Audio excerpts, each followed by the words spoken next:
यहाँ से बना। देखिए ये दूसरा मेथड बता रहा हूँ, जबकि एक मेथड में दूसरा वीडियो में बता चुका हूँ, उसमें आप दूसरा वीडियो में चेक कर लीजिए, ठीक है ना। ये दूसरा मेथड है डबल एक्सेल का वैल्यू निकालने के लिए, ठीक है ना। तो इसमें क्या है, जैसे हम लोग जहाँ पे डायरेक्ट जीरो लिखे थे ना टॉप में, तो अभी यहाँ क्या करना है कि मेरे को 500 पर चलना है क्या, मान लीजिए, यानी 500। अब पूछिए कहाँ से है 5, तो ये अपना प्रेशर है, मान लीजिए हम ये प्रेशर 5 पे सेट किया हूँ, ठीक है ना। छोटा वाला जो कांटा होता है ना, ये वाला, ये वाला मैं 5 पे सेट किया हूँ, और ये 0 पे, ठीक है। तो उसका हिसाब से ये 0 के है, मतलब 5 पे 0 है, ठीक है ना।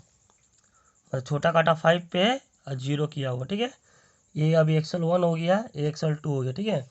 अब ये एक्सेल 2 ऊपर से नीचे आ रहा है, ठीक है। तो ये मैं इसको 500 पकड़ रहा हूँ, तो अब ये मान लीजिए प्लस में गया 07, तो इसको मैं लिखा हूँ 5.07, ठीक है। दूसरा रीडिंग एक्सेल का आया है 5.06, यानी ये भी प्लस में आया है, ठीक है, 06। और तीसरा इधर लेफ्ट में ये भी 5.08, ये भी प्लस में आया, ठीक है। तो ये आपका एक्सेल 1 का रीडिंग हो गया। फिर एक्सेल 2 का जो बॉटम से ऊपर जा रहा है, ये भी आपका प्लस में रीडिंग आया 07, तो इसीलिए हम लोग 5.07 लिखे हैं।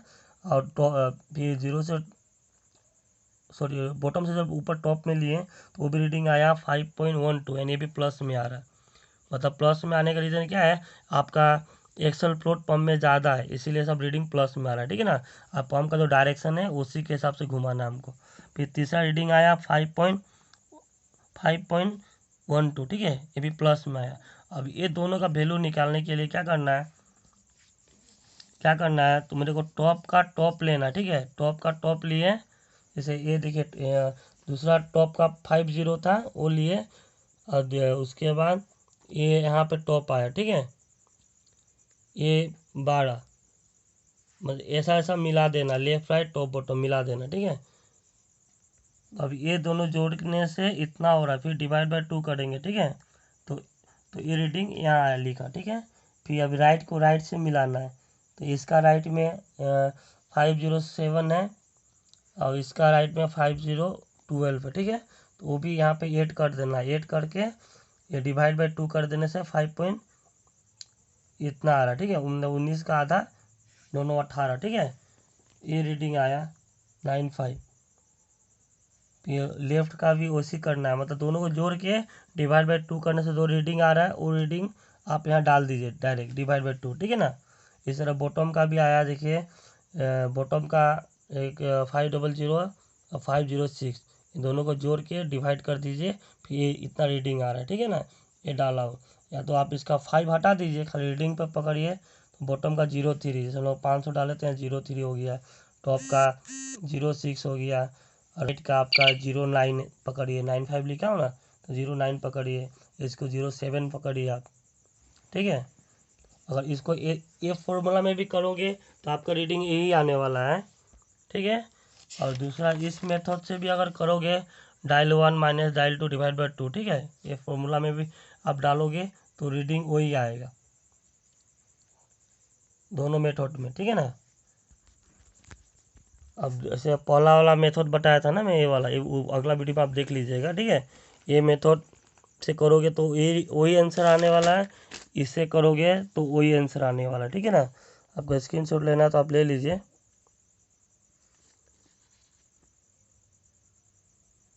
देखिए ये हो गया, दूसरा ये हो गया, ठीक है। ये पहला मेथड होता है और दूसरा मेथड होता है, ठीक है ना। ये तो फर्स्ट पहला वीडियो में मैं दिखा चुका हूँ, शायद उसमें स्क्रीनशॉट नहीं ले पाए होंगे, तो अभी ले लीजिए, ठीक है। और दूसरा ये डायल गेज कैसे पिक्चर बनाया था, तो डायल गेज में हमेशा ये ध्यान दीजिएगा, ये एमएम का है, ठीक है, ये इंडिकेटर एमएम में करता है, और ये बड़ा वाला जो काटा है इंडिकेटर डिवीज़न में करता है, ठीक है ना। तो हमको कभी भी अब तो इसमें ध्यान देते हैं ना, तो हमको मेन ध्यान यहाँ भी देना है, ताकि ये एक राउंड घूम जाएगा, फिर वापस 0 आ गया तो ये 1 में चला जाएगा, कभी कभी पता नहीं चलता किसी को। डायल गेज में अगर ग्लास साफ नहीं हो, कुछ कारण से दिखता नहीं है, तो ये एक राउंड घूमने के बाद भी आपका कांटा यहाँ आ जाएगा 0 में, ठीक है। अभी दूसरा बता रहा हूँ, ये देखिए, ठीक है, अलाइनमेंट। जैसे अलाइनमेंट का है ना, तो सीम करेक्शन का अपना प्रोसेस दिया हुआ है, तो सीम अपने अलाइनमेंट कर रहा था, अलाइनमेंट करने के समय में क्या क्या चीज़ ज़्यादा ध्यान देना है, ठीक है ना, वो आप थोड़ा ध्यान दीजिएगा। अभी तो मैं हिंदी में लिखा हूँ, ठीक है ना, ताकि इंग्लिश का मैं कमज़ोर हूँ, स्पेलिंग बहुत मिस्टेक होता है, ठीक है। तो जैसे मान लीजिए अभी अलाइनमेंट कर रहा हूँ, तो अलाइनमेंट में क्या क्या ध्यान देना है, जैसे फर्स्ट ऑफ ऑल मैं पॉइंट बना के चल रहा हूँ। तो जैसे है ये देखिए, पहला पॉइंट पकड़ लीजिए, पंप पंप और मोटर में से किसी एक को मास्टर बनाना पड़ता है, ठीक है ना। ज़्यादातर हम लोग पंप को मास्टर बनाते हैं। और पंप, और उसके बाद पंप के base, section line, outlet line का सभी बोल्ट फुल टाइट होना चाहिए। ये हमको चेक करना था अलाइनमेंट से पहले, ठीक है ना, अलाइनमेंट से पहले चेक करना है। फिर दूसरा, कपलिंग में जहाँ हम लोग डायल गेज डाल रहे हैं ना, वो एरिया सही होना चाहिए, फेस साफ होना चाहिए और क्लीन, पेपर मार के क्लीन होना चाहिए। अगर वो क्लीन नहीं है, फेस में अप डाउन है, तो रीडिंग ऐसे गलत भागेगा, ठीक है। और तीसरा है, जैसे अलाइनमेंट का फिक्सर होता है ना, जब हम लोग अलाइनमेंट का फिक्सर करते हैं, बनाते हैं, तो अलाइनमेंट का फिक्सर पूरी तरह से टाइट होना चाहिए और ज़्यादा लंबा और ज़्यादा वजन वाला नहीं होना चाहिए, ठीक है। और नहीं तो क्या होता है, उसमें सेकिंग प्रॉब्लम आता है, वो अप डाउन करने लगता है, सेकिंग हिलता है, ठीक है। तो हिलने की वजह से क्या होगा, जैसे सेकिंग ज़्यादा होगा तो रीडिंग हम लोग लेंगे ना, तो बार बार 05, 02, 03 का एरर आएगा, हर बार वही रीडिंग नहीं मिलेगा, ठीक है ना। एक तो मान लीजिए टेम्परेचर की वजह से भी एरर मिलता है, कभी आप अलाइनमेंट कीजिएगा तो टेम्परेचर ज़्यादा तो रीडिंग कुछ और आएगा, जो फिर मौसम जब ठंडा होगा तो रीडिंग लीजिएगा तो कुछ और रीडिंग आएगा, ठीक है ना। और दूसरा सेक का प्रॉब्लम होता है। फिर उसके बाद चौथा पॉइंट है मोटर का बेस, ठीक है, लेग, मोटर का बेस जो बोलते हैं, बेस, लेग, सीम में जो डस्ट है, पेंट है, वो पूरी अच्छी तरह से क्लीन होना चाहिए, ठीक है ना। फिर उसके बाद पांचवा पॉइंट आ रहा है, मोटर का बेस, बोल्ट या स्टड, मोटर का जो अपना जो स्टड है ना, स्टड बोल्ट, वो मोटर का होल में कहीं टच नहीं होना चाहिए। अगर टच हो रहा है तो मुझे साइड लेने में दिक्कत करेगा, या आ भी जाता है तो वापस जब बोल्ट टाइट मारेंगे तो वापस रीडिंग भाग जाएगा, ठीक है ना। ये ध्यान देना है। फिर छठा में है मोटर में शॉर्ट फुट ज़्यादा नहीं होना चाहिए, ठीक है ना। मोटर में अगर शॉर्ट फुट ज़्यादा है तो आपका अलाइनमेंट कभी भी परफेक्ट नहीं आएगा, आप सिम डालते डालते रहेगा, रीडिंग भागते रहेगा। तो सबसे पहले हमें शॉर्ट फुट निकालना है, ठीक है ना, शॉर्ट फुट निकालना है। और सबसे पहले देख लीजिए, जैसे सबसे पहले अलाइनमेंट जब हम लोग करने जाएंगे ना, तो अब क्लीन व्लीन सब हो गया, बोल्ट टाइटनेस चेक हो गया, तो सबसे पहले लेफ्ट राइट एक्सल और रेडियल मेरे को करेक्शन करना है, ठीक है ना। और रेडियल करेक्शन करना है, वो हमको मिनिमम मतलब 0 से 02, 03 जो आपका चलने लायक है, फर्स्ट टाइम में कोशिश करना 00 आने के लिए, या तो 02 तक ला के छोड़ देना है। फिर डायल को राइट साइड में ले जाके जीरो करने के बाद मेरा बोल्ट टाइट करना है और देखना है कि कोई बोल्ट घिस तो नहीं रहा है। अगर मान लीजिए बोल्ट खींच रहा है, हमें क्या है, क्रॉस में टाइट करना, 4 बोल्ट है ना मोटर का, तो टाइट करने तो क्रॉस में करना। अगर क्रॉस में अगर मान लीजिए एक बोल्ट टाइट कर रहा तो 0.2 या 0.1 या 0.5 जा रहा है, खींच रहा है। फिर दूसरा बोल्ट अपोजिट जो टाइट कर रहा है तो मेरे को 0 आना है। अगर दूसरा बोल्ट में 0 नहीं आ रहा है तो जितना भाग रहा है ना उतने का सीम डाल देना है, ठीक है ना। उसमें शॉर्ट फुट है उतना का सीम डाल ही देना है। फिर शॉर्ट फुट एक ही मतलब एक ही लेग में शॉर्ट फुट रहता है, ठीक है ना। जैसे 4 लेग होता है ना फुट उसका, कोई एक बोल्ट भी परेशान करेगा तो आप उसमें डाल दीजिएगा तो सही हो जाएगा, ठीक है ना। अब जब उसके बाद फिर से वापस आपको लेफ़्ट राइट 0 करके 0 चेक कर लीजिए, और फिर उसके बाद बोल्ट को साइड में रख के 02 ला के फिर से टाइट कर दीजिए, ठीक है। वो टाइट होने के बाद आप फिर टाइट हो जाता है ना, फिर टॉप बॉटम चेक कीजिए। फिर टॉप बॉटम में चेक कीजिएगा टॉप बॉटम का, तो भी आप सबसे पहले एक्सेल करेक्शन के दोनों, मतलब रेडियल एक्सेल दोनों साथ में भी होता है, ठीक है ना। लेकिन आप साथ में मत करके पहले एक्सेल का एक सही कर लीजिए, ठीक है ना। एक्सेल करेक्शन कर लीजिए, उसके बाद आप फिर रेडियल का बाय 2 कर दीजिएगा। फिर अलाइनमेंट जब कर रहे हैं ना, तो वो भी एक चीज़ ध्यान देना है, ठीक है ना। अलाइनमेंट करने के समय सबसे पहले हमको DBC कोई कपलिंग में का गैप जो है कंपनी का डिज़ाइन है वो हिसाब से हमको कपलिंग का गैप रखना है, ठीक है ना। वो गैप आपका है कि नहीं वो भी ध्यान दीजिए, ठीक है ना।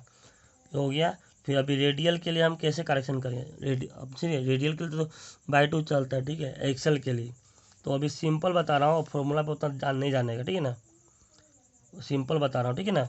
रेडियल के लिए देखिए अपना रेडियल के लिए तो अपना बाय टू चल देगा, ठीक है ना। मान लीजिए 0.5 है तो मैं 2.5 का सिम डाल देता हूँ, ठीक है ना, डालना या निकालना। फिर एक्सेल के लिए आप क्या कीजिएगा, एक्सेल के लिए सिंपल मोटर का लेंथ जो होता है ना वो अब ध्यान दीजिएगा, ठीक है। मान लीजिए 200 लेंथ है, 200 से 500 तक का है, तो अगर हमें आगे से L1 दिया हो ना तो L1 यानी आगे से अगर हमें सिम करेक्शन करना है तो मान लीजिए 0.1 आया तो 0.1 का सिम डालो आगे से, या उसका आधा 0.1 का 0.5 का, मोटर छोटा है तो ठीक है। और नहीं तो अगर पीछे से डालना है L2 से डालना है तो मान लो कोई 0.1 ले रहा है, मतलब *1 ले रहा है, या 1.5 ले रहा है, डेरा ले रहा है, या उससे हल्का मोटर बड़ा है तो *2 ले रहा है, मतलब 0.1 आए तो आप 0.2 का पीछे से डाल सकते हो, ठीक है ना। उस तरह अपना क्या 500 mm लेंथ से लेके 1500 mm तक का साइज के ऊपर, मतलब ठीक है ना। तो अगर मान लीजिए 700 600 हुआ या 500 हुआ तो आगे लेग से लेना है तो *1 या *2 या 1.5 तक जाएगा, ठीक है ना। फिर वही लेग 2 से लेना है तो इसका *2 भी आता है, *3 भी आता है, ठीक है ना। जैसे जैसे मोटर का साइज बड़ा होगा वैसे ही आपका लेंथ के हिसाब से *1 *2 *3 चलना है, ठीक है ना। तो आपका क्या है, जो फॉर्मूला से आप रीडिंग लाओगे ना जितना टाइम लगेगा उतना टाइम आप ऐसा ही निकाल लोगे तो भी नियर बाय में आ जाएगा। और फॉर्मूला भी कब काम करता है, जब आपका शॉर्ट पुट नहीं रहेगा, ठीक है। और रीडिंग परफेक्ट ले पाओगे उसके बाद कोई कोई ही रीडिंग सही आएगा, एक्यूरेट आएगा, नहीं तो वो भी एक्यूरेट नहीं आता, वो भी नियर बाय में ही आता है, ठीक है ना, फॉर्मूला से। या तो आप ऐसे भी कर सकते हो, करके एक बार देख लीजिए, ठीक है ना। और कुछ जो रूल जैसे मैं लिखा हूँ ना अगर आप सही तरफ से कर लीजिएगा तो 100% आप एलिमेंट में नहीं फंसिएगा और ज़्यादा टाइम भी नहीं लगेगा। एक्सेल के लिए 1 से 2 राउंड आपको ट्राई करना है, 2 करेक्शन एक्सेल के लिए, ठीक है। और रेडियल के लिए मतलब आपको 3 करेक्शन में आपका एलिमेंट हो जाएगा। खाली जो इसमें प्रॉब्लम बताए हैं वो नहीं होना चाहिए, ठीक है ना। इसमें जो प्रॉब्लम बताए हैं वो सब नहीं होना चाहिए, एक बार आप देख लीजिए, ठीक है ना। और बाकी का वीडियो में आपको दूसरा टाइम में बताऊंगा, वो भी लाइव बना के दिखाऊंगा, ठीक है ना, प्लांट से दूंगा आपको मैं। ठीक है, बाय, आज के लिए इतना ही।